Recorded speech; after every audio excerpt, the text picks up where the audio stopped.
کہ زندگی میں جو معاملات پیش آتے ہیں اس میں ایک قرض لینے کا معاملہ بھی ہے.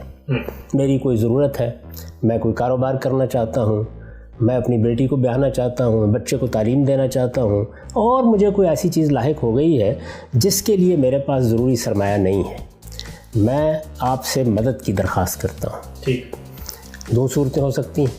آپ مجھے ویسے ہی دے دیں، آپ کہیں کہ میں یہ آپ کو قرض کے طور پر دے رہا ہوں. ٹھیک. تو جب آپ قرض کے طور پر مجھے کوئی چیز دیتے ہیں تو اسلام کی اخلاقیات یہ ہے کہ اس پر منفعت کا مطالبہ نہیں کیا جا سکتا. اچھا. کیوں نہیں کیا جا سکتا؟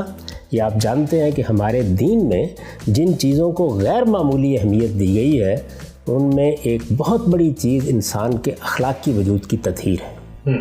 اللہ تعالیٰ نے مال دولت کے معاملے میں ہم سے یہ مطالبہ کیا ہے کہ تمہاری ضرورتوں سے زیادہ جو کچھ ہے، یعنی حال کی ضرورتیں، مستقبل کی ضرورتیں، ہماری ذاتی ضرورتیں، کاروباری ضرورتیں، ان کے سوا جو کچھ ہمارے پاس ہے وہ معاشرے کا حق ہے. اگر کوئی شخص اپنی ضرورت لے کے ہمارے پاس آ جاتا ہے تو ہمیں چاہیے کہ ہم اس کی مدد کریں. یہ اخلاقی اصول اللہ کے دین نے سکھایا ہے. اتنا حوصلہ نہیں ہے کہ ہم اس کی مدد کرنے کے لیے روپیہ اٹھا کے دے دیں، انفاق کر دیں، اپنی طرف سے صدقہ کر دیں. یہ حوصلہ نہیں ہے اور ہم کہتے ہیں ہم قرض دے رہے ہیں. تو اللہ تعالیٰ کہتے ہیں کہ قرض دینا ایک نیکی کا کام ہے، تبرع کا کام ہے، یہ صدقہ ہے، یہ تم اپنی طرف سے خیر کر رہے ہو، اس پر منفعت کا کیا سوال ہے؟ یہ اخلاقی لحاظ سے بڑی کبھی بات ہے اور یہ دوسرے پر ظلم بن جائے گا. وہ تو پہلے ہی اپنی ضرورت لے کے آیا ہے، وہ آپ سے قرض لے گا، جا کے اس کو کہیں خرچ کرے گا، وہ روپیہ فنا ہو جائے گا، وہ چیز استعمال میں آ جائے گی، اس کو دوبارہ پیدا کرنا پڑے گا، اس پر آپ منفعت کا مطالبہ کر رہے ہیں. تو اس کو ممنوع قرار دے دیا گیا. یہ اس کے پیچھے حکمت ہے اور یہ اس کی نوعیت ہے. تو جہاں کہیں قرض کا معاملہ ہوگا وہاں اسلام آپ سے یہ چاہے گا کہ اس پر آپ کسی منفعت، کسی نفع کا تقاضا نہیں کر سکتے. یہ سادہ بات ہے. اسی کو اردو زبان میں سود کہتے ہیں، اسی کو عربی زبان میں ربا کہتے ہیں. نیچے جو نوٹ لکھا ہے وہ بھی سن لیجئے. وہ لکھتے ہیں اصل میں لفظ ربا استعمال ہوا ہے جس کے معنی عربی میں زیادتی اور اضافے کے ہیں. اصطلاحاً اہل عرب اس لفظ کو اس زائد رقم کے لیے استعمال کرتے تھے جو ایک قرض خواہ اپنے قرض دار سے ایک طے شدہ شرح کے مطابق اصل کے علاوہ وصول کرتا ہے. آگے کیا ہے لکھتے ہیں اسی کو ہماری زبان میں سود کہتے ہیں. کہا جاتا ہے کہ سود کی تعریف کی جائے تو یہ چیز تو اصطلاحات کے بارے میں ہوتی ہے. قرآن مجید نے اس کے لیے ربا کا لفظ استعمال کیا ہے. آپ بار بار اردو زبان میں اس کے لیے سود کا لفظ استعمال کر رہے ہیں. یہ بالکل درست ہے. یعنی جس چیز کو اردو زبان میں آپ سود کہتے ہیں اسی کو عربی زبان میں ربا کہتے ہیں. جس کو عربی زبان میں ربا کہتے ہیں اسی کو اردو میں سود کہتے ہیں. تو اس لیے یہ عربی زبان کا ایک عام لفظ ہے جیسے اردو زبان کا ایک عام لفظ ہے. اس کے لیے لغت کی مراجعت کی جاتی ہے، تعریف کرنے کی کوئی ضرورت نہیں ہوتی. ایک عام لفظ استعمال کیا قرآن مجید نے. آپ کہتے ہیں چوری بری بات ہے، آپ کہتے ہیں غبن بری بات ہے، آپ کہتے ہیں ملاوٹ بری بات ہے، آپ کہتے ہیں کم تولنا بری بات ہے. یہ ساری چیزیں کسی تعریف کا تقاضا نہیں کرتی. اس کے لیے جو الفاظ بھی استعمال کیے جائیں گے وہ عربی زبان کے ہوں گے تو عرب سمجھتے ہوں گے، اردو زبان کے ہوں گے تو اردو جاننے والے سمجھتے ہوں گے. ہمارے ہاں جن لوگوں نے قرآن مجید کے ترجمے کیے ہیں کیا انہوں نے کوئی متعین تعریف کر کے اور لفظ ایجاد کیا ہے؟ انہوں نے اس کے ترجمے میں وہی لفظ رکھ دیا ہے جو ہمارے ہاں اردو زبان میں بر صغیر میں اس کے لیے مستعمل ہے. چنانچہ شاہ عبد القادر کا ترجمہ اولین ترجموں میں شمار ہوتا ہے. آپ کے پاس اگر ہو تو خود نکال کے پڑھ لیجیے. اس میں سود ربا کے نیچے اسی طرح لکھا ہوا ہے جس طرح عربی زبان کے کسی لفظ کے نیچے آپ ترجمے کے طور پر کوئی لفظ لکھ دیتے ہیں. میں آپ کے سامنے باقی کچھ لوگوں کے تراجم بھی رکھ دیتا ہوں. یہ میرے سامنے اس وقت مولانا سید ابو اللہ صاحب مودودی کی تفسیر تفہیم القرآن ہے. سورہ بقرہ میں جہاں یہ آیات زیر بحث آئی ہیں وہ اس کا ترجمہ کر رہے ہیں. اور آیت کیا ہے؟ الذین یاکلون الربا لا یقومون الا کما یقوم الذی یتخبطہ الشیطان من المس. ترجمہ کیا ہے؟ مگر جو لوگ سود کھاتے ہیں ان کا حال اس شخص کا سا ہوتا ہے جسے شیطان نے چھو کر باولا کر دیا ہو۔ اچھا، تو یہاں لفظ ربا استعمال ہوا۔ جی، مولانا سید ابوالعلا صاحب مودودی نے اس کا ترجمہ کیا کیا؟ سود کھاتے ہیں، الذین یاکلون الربا۔ کسی تعریف کی ضرورت نہیں محسوس کی۔ نیچے جو نوٹ لکھا ہے وہ بھی سن لیجئے۔ وہ لکھتے ہیں اصل میں لفظ ربا استعمال ہوا ہے جس کے معنی عربی میں زیادتی اور اضافے کے ہیں۔ اصطلاحاً اہل عرب اس لفظ کو اس زائد رقم کے لیے استعمال کرتے تھے جو ایک قرض خواہ اپنے قرض دار سے ایک طے شدہ شرح کے مطابق اصل کے علاوہ وصول کرتا ہے۔ آگے کیا ہے؟ لکھتے ہیں اسی کو ہماری زبان میں سود کہتے ہیں۔ اچھا، یعنی جس کو ہمارے ہاں سود کہا جاتا ہے اسے عربی زبان میں ربا کہا جاتا ہے۔ یہی صورتحال آپ یہ دیکھیے کہ دوسرے مترجمین کی ہے۔ آپ ایک ایک ترجمہ نکالتے چلے جائیے۔ پیر کرم شاہ صاحب الازہری کا ترجمہ نکال لیجئے، آپ کسی اور صاحب علم کا ترجمہ نکال لیجئے۔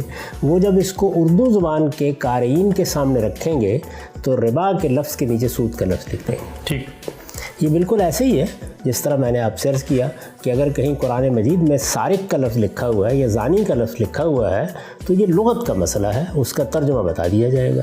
تو عربوں کے ہاں بھی یہ بالکل معروف معلوم چیز تھی۔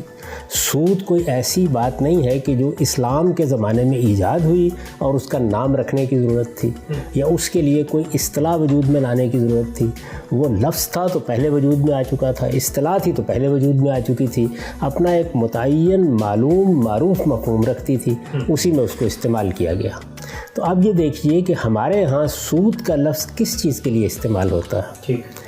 قرض پر منفعت کا مطالبہ کیا جائے تو اس کو سود کہتے ہیں۔ اچھا، میں بھی اس بات سے واقف ہوں، آپ بھی واقف ہیں، عامی بھی واقف ہیں، عارف بھی واقف ہیں کہ زندگی میں جو معاملات پیش آتے ہیں اس میں ایک قرض لینے کا معاملہ بھی ہے۔ میری کوئی ضرورت ہے، میں کوئی کاروبار کرنا چاہتا ہوں، میں اپنی بیٹی کو بیاہنا چاہتا ہوں، بچے کو تعلیم دینا چاہتا ہوں، اور مجھے کوئی ایسی چیز لاحق ہو گئی ہے جس کے لیے میرے پاس ضروری سرمایہ نہیں ہے، میں آپ سے مدد کی درخواست کرتا ہوں۔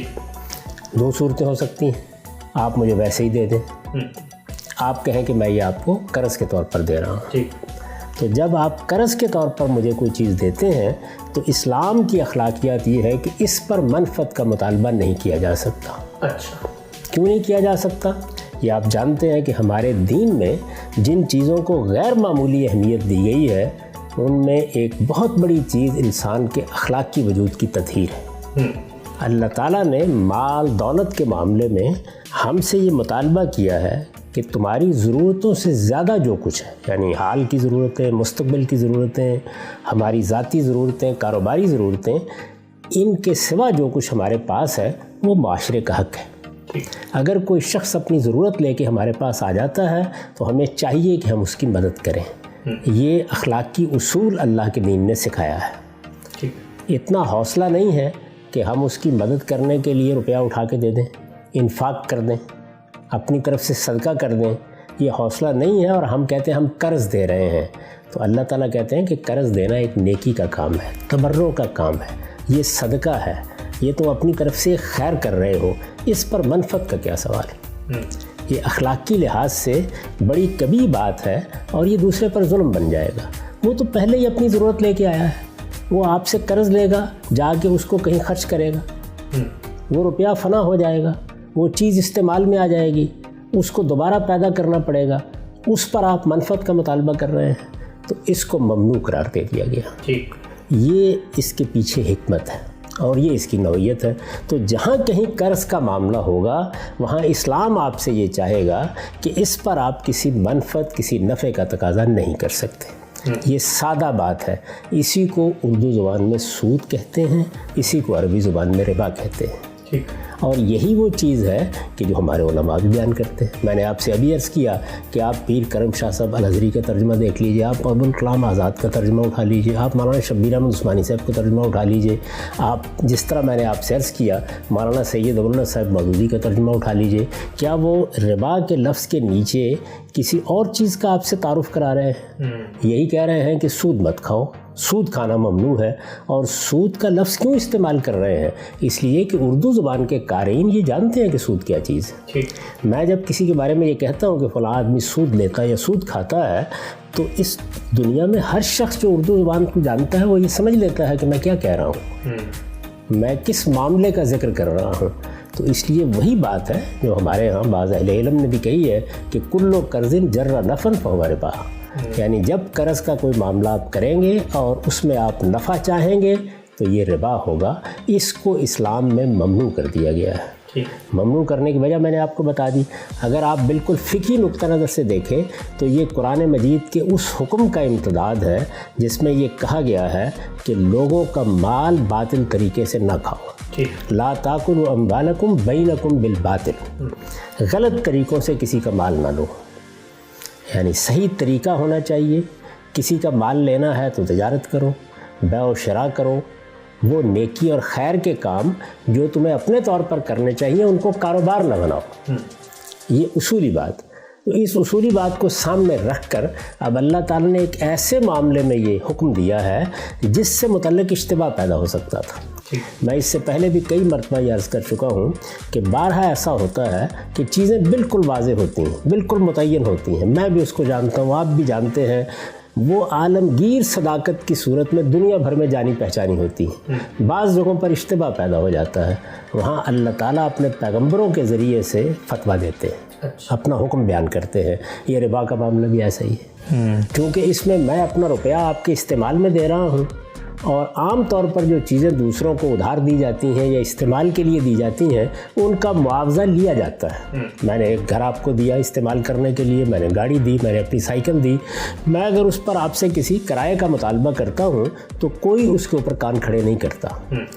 پھر یہ روپیہ دیا گیا, روپیہ بھی تو استعمال کرنے کی چیز ہے. آٹا دے دیا گیا آپ کو, کھجوریں دے دی گئی کھانے کے لیے, یہ بھی تو استعمال کی چیزیں ہیں. ان پر اگر مطالبہ کیا جائے تو یہ کیا جائز ہوگا؟ یہ وہ اشتباہ ہے جس میں اللہ تعالیٰ نے اپنا فتویٰ دیا ہے اور یہ کہا ہے کہ یہ ممنوع ہے. ممانعت کی وجہ کیا ہے وہ میں نے آپ کو سمجھا دی. اس معاملے میں میرے نزدیک جو کچھ قرآن نے کہا ہے وہی میں مانتا ہوں. ہمارے علماء جس کو سود کہتے ہیں اور جس پر سود کا اطلاق کرتے ہیں, میں نے آپ کو بتا دیا کہ وہ بالکل وہی چیز ہے جس کے لیے سود کا لفظ میں آپ روزانہ اپنی عام زبان میں سنتے ہیں. ورنہ اگر یہ کوئی ایسی مختلف چیز ہوتی تو اس کے بارے میں تصریحات کی جاتی, ترجمے میں اس کا اضافہ کیا جاتا, نیچے بتایا جاتا. اطلاق کے مسائل بالکل الگ ہیں. بطور اصول جو بات طے ہے وہ یہ ہے کہ سود ممنوع ہے. اللہ نے اس کو ممنوع قرار دیا ہے, یہ حرام ہے, اس کے قریب نہیں جانا چاہیے. سود کیا ہے؟ قرض پر منفعت کا مطالبہ. یہی میری رائے ہے, اسی کو میں نے بیان کیا ہے, اس میں مجھے کوئی اختلاف نہیں. ٹھیک ہے ہم سب آگے بڑھتے ہیں. یہ اصولی بات تو آپ نے بڑی وضاحت سے ماشاءاللہ بتا دی کہ سود کسے کہتے ہیں. ہمارے یہاں بالکل معروف چیز ہے. علماء کا آپ نے حوالہ بھی دیا کہ وہ خود سود کو کیسے ڈیفائن کر رہے ہیں. اردو زبان میں سود, عربی میں ربا اور قرض پر منفعت ہے. ایک بات مجھے بتائیے گا کہ آپ نے بہت ساری جگہوں پہ گفتگو کی ہے, لوگ آپ سے سوال پوچھتے ہیں تو آپ سود کے بارے میں سمجھاتے ہوئے کہتے ہیں کہ دیکھیں بعض چیزیں ہوتی ہیں کنزیومیبل اور بعض جو ہیں وہ نان کنزیومیبل, استعمالی اور استہلاکی. تو سود ہمیشہ کنزیومیبل میں ہوتا ہے.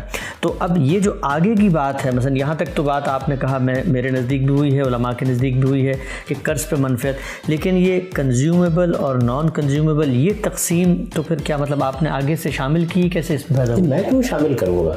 آپ مجھے بتا دیجئے کہ آپ سود کس کو کہتے ہیں. آپ روز مکان کرائے پہ لیتے ہیں, آپ گاڑیاں کرائے پہ لیتے ہیں, آپ جہازوں میں سفر کرتے ہیں کرایہ ادا کرتے ہیں, آپ ٹرین میں سفر کرتے ہیں کرایہ ادا کرتے ہیں.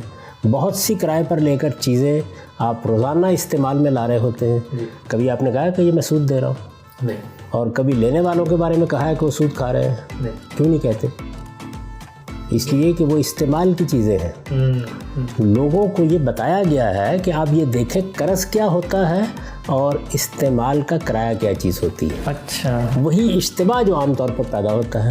میرا جو مضمون ہے مقامات میں میری کتاب میں, اس کی ابتدا میں نے یہاں سے کی کہ یہ کیا وجہ ہے کہ اللہ تعالیٰ کو اس میں فتویٰ دینا پڑا. یعنی یہ کہنے کے لیے کہ چوری حرام ہے، یہ کہنے کے لیے کہ جھوٹ حرام ہے، یہ کہنے کے لیے کہ غبن حرام ہے، اللہ تعالیٰ کو کوئی بات بیان نہیں کرنا پڑی۔ کیوں کہنا پڑا؟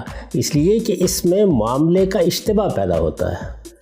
چونکہ اس کو اللہ پروردگار عالم نے حرام قرار دیا ہے، تو اس وجہ سے یہ وضاحت کرنے کی ضرورت ہے کہ وہ کیا فرق واقع ہو گیا ہے۔ میں اگر آپ سے ایک چیز استعمال کے لیے لیتا ہوں اور میں آپ کو اس کا کرایہ دیتا ہوں، روز ہم کرائے کے مکان تبدیل کر رہے ہوتے ہیں، نیا کرایہ دے رہے ہوتے ہیں، گاڑیاں کرائے پر لے رہے ہوتے ہیں، سفر کے لیے نکلتے ہیں تو بہت سی چیزوں کا کرایہ دیتے ہیں اور کرائے پر دے کر ان کو استعمال کرتے ہیں۔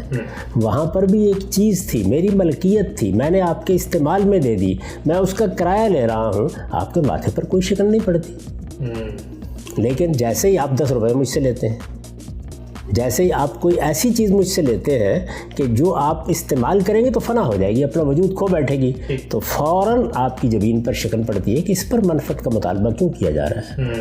تو سود ہوتا ہی یہ ہے کہ آپ قرض پر منفعت کا مطالبہ کرتے ہیں۔ ٹھیک۔ قرض بالکل اور چیز ہے، اور چیزوں کو کرائے پر دے کر ان کا کرایہ لینا یہ بالکل اور چیز ہے۔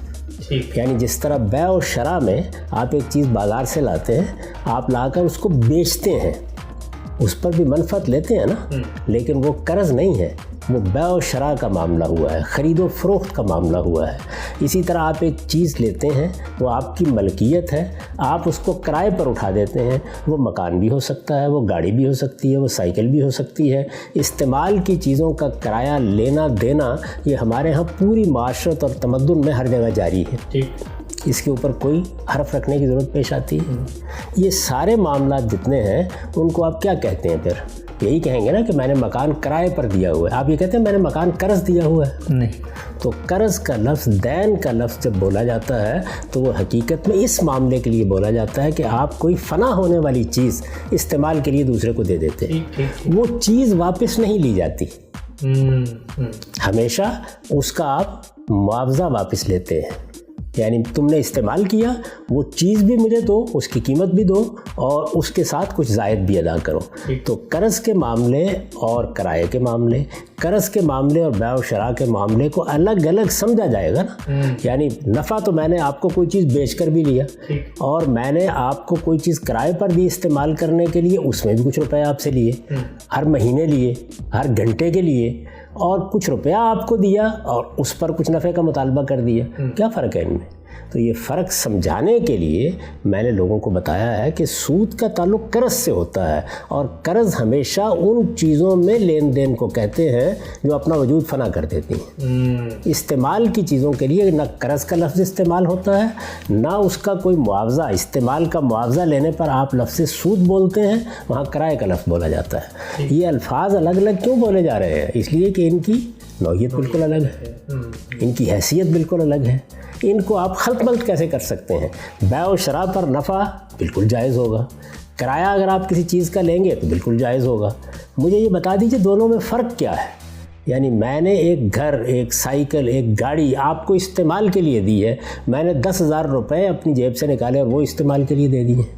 تو اللہ تعالیٰ نے ایک چیز کو جائز رکھا اور دوسری کو ناجائز قرار دے دیا۔ تو اب لوگوں کو یہ فرق سمجھانا پڑے گا نا، کیا وجہ ہے؟ وہ فنا ہو جاتی ہے، اور جب فنا ہو جاتی ہے تو آپ یہ نہیں کر سکتے کہ جس دن آپ چاہیں مجھے وہ چیز اٹھا کے واپس کر دیں۔ آپ کو محنت کر کے دوبارہ کمانا ہوگا، اس سے وہ چیز خریدنی ہوگی، یا مجھے وہ روپیہ لوٹانا ہوگا۔ تو اس طرح گویا مجھے وہ چیز بھی آپ کو لوٹانا پڑتی ہے، خواہ وہ روپے کی صورت میں لوٹائیں، اور مجھے آپ کو نفع بھی اس پر دینا پڑتا ہے۔ یہ وہ چیز ہے جس کو اللہ تعالیٰ نے کہا یہ ظلم ہے، یہ دوسروں کا مال باطل طریقے سے کھانا ہے۔ اور میں نے آپ سے عرض کیا کہ اس کو ہی سود کہا جاتا ہے۔ یعنی یوں بھی نہیں ہے کہ یہ ایک معاملہ نیا پیش آ گیا، رسالت مآب صلی اللہ علیہ وسلم کے زمانے میں اس کے لیے ایک اصطلاح وضع کرنی پڑی، اب بتانا پڑا کہ یہ جائز ہے یا ناجائز ہے۔ جب سے دنیا بنی ہے یہ معاملہ موجود ہے، قدیم ترین تمدن میں آپ کو یہ معاملہ ملے گا۔ یعنی لوگ چیزیں کرائے پر بھی اٹھاتے رہے ہیں، لوگ چیزیں بیچتے بھی رہے ہیں، بازاروں میں نفع بھی کماتے رہے ہیں، اور وہ قرض بھی دیتے رہے ہیں۔ انفاق بھی کرتے ہیں، قرض بھی دیتے ہیں۔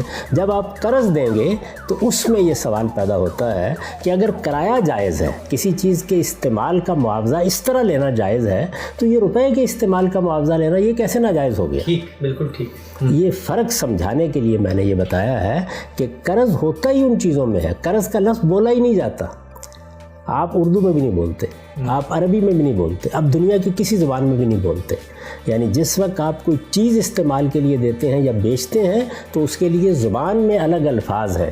یہ تعبیریں الگ الگ کیوں اختیار کی گئی ہیں؟ اس لیے کہ نوعیت معاملہ میں فرق ہے۔ تو اس کو عام لوگوں کو سمجھانے کے لیے میں نے یہ بات کہی ہے، کوئی نئی بات نہیں۔ یعنی ایک واقعہ ہو رہا ہے، آپ یہ لفظ بول رہے تھے، آپ قرض کا لفظ ایک اور معاملے کے لیے بول رہے تھے، کرائے کا لفظ ایک اور معاملے کے لیے بول رہے تھے، بیع و شراء یا خرید و فروخت کے الفاظ کسی اور معاملے کے لیے بول رہے تھے۔ میں نے یہ بتایا ہے کہ یہ الگ الگ کیوں بول رہے ہیں آپ؟ اس لیے کہ ان معاملات میں ایک جوہری فرق ہے، وہ فرق یہ ہے، اس کے سوا کچھ نہیں ہے، کوئی نئی بات نہیں کہی میں نے۔ چنانچہ آپ مفتی محمد شفیع صاحب کا رسالہ دیکھیے جو انہوں نے سود پر لکھا ہے، اس میں میں نے یہی بات بیان کی ہے کہ وہ چیزیں جو فنا ہو جاتی ہیں ان پر آپ اگر منفعت کا مطالبہ کرتے ہیں تو یہ چیز اسلام میں ممنوع قرار دی گئی ہے۔ اس کا فلسفہ کیا ہے، اس کی حکمت کیا ہے؟ آپ یہ دیکھیے کہ ہمارا پروردگار اخلاقی لحاظ سے ہمیں کتنا پاکیزہ دیکھنا چاہتا ہے۔ یہ بتا دیا گیا ہے کہ قرض کا معاملہ تبرع کا معاملہ ہے، نیکی کا معاملہ ہے، خیر کا معاملہ ہے۔ نیکی اور خیر پر نفع کا مطالبہ دنیا میں نہیں کیا کرتے، اللہ سے مطالبہ کرتے ہیں۔ جب ایک بھائی میرے پاس آیا ہے تو اسلام کی اخلاقیات کا تقاضا تو یہ تھا کہ میرے پاس اگر زائد موجود ہے جس کو علف کہا ہے قرآن مجید نے تو میں وہ دے دوں آپ کو، وہ آپ کا حق تھا۔ اللہ نے وہ نعمت مجھے دی تھی تو مجھے اس کو گھر میں نہیں رکھنا تھا، میری ذاتی کاروباری حال مستقبل کی ضرورتوں سے زیادہ تھا، تو اسی لیے تو میں دے رہا ہوں آپ کو۔ تو جب میں آپ کو یہ دے رہا ہوں تو مجھے اس پر کسی نفع کا مطالبہ نہیں کرنا، دے دینا تھا، ویسے ہی دے دینا تھا، اٹھا کے مجھے آپ کی خدمت کر دینی تھی۔ حوصلہ نہیں ہوا تو چلیے میں قرض دے دیتا ہوں، جب آپ کے پاس ہو واپس کر دیجیے گا، یا میں نے کوئی واجب الادا طریقہ اختیار کر لیا، کوئی دستاویز لکھ لی، جیسے کہ آگے قرآن مجید نے بھی بتایا ہے سورہ بقرہ میں کہ اگر کہیں قرض کا معاملہ تو لکھ لیا کرو۔ تو میں نے آپ کو قرض دیا ہے تو میرا پروردگار یہ کہہ رہا ہے کہ وہ اخلاقیات جو میں نے تمہیں سکھائی ہے، میں تمہیں جب پاکیزہ دیکھنا چاہتا ہوں اس معاملے میں تو اس تبرع اور نیکی اور خیر کے معاملے کو اس کے ساتھ ملوث نہ کرو، اس پر تم کسی نفع کا مطالبہ نہیں کر سکتے۔ اللہ کے دین میں جو بات کہی گئی ہے، جو قرآن نے بیان کی ہے، یہ میں نے اس کو لوگوں کو سمجھایا ہے، اپنی طرف سے کوئی نیا اضافہ نہیں کر دیا۔